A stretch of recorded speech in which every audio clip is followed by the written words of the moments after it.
Hindi lahat ng friends ay for keeps. Surround yourself with people who inspire, support, and push you to grow. Quality over quantity. Napakasaya magkaroon ng kaibigan, pero ang tanong, itong kaibigan mo ba to ay makakatulong ba sa'yo? Magdi-drain o sisirain ba ang kinabukasan mo?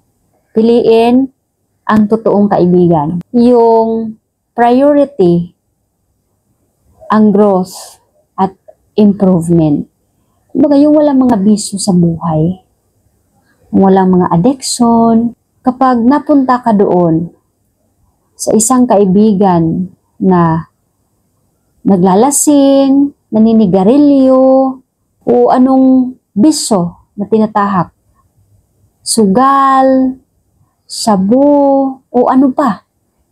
Alam naman natin na hindi yon nakakatulong sa katawan, hindi nakakatulong sa future niya. So, ibig sabihin, hindi yon makakatulong sa'yo. Kaya, ikaw, para matulungan mo yung kaibigan mo na nalihis ng landas, baka ikaw yung solusyon. Baka ikaw yung way na mabago rin ang buhay nila.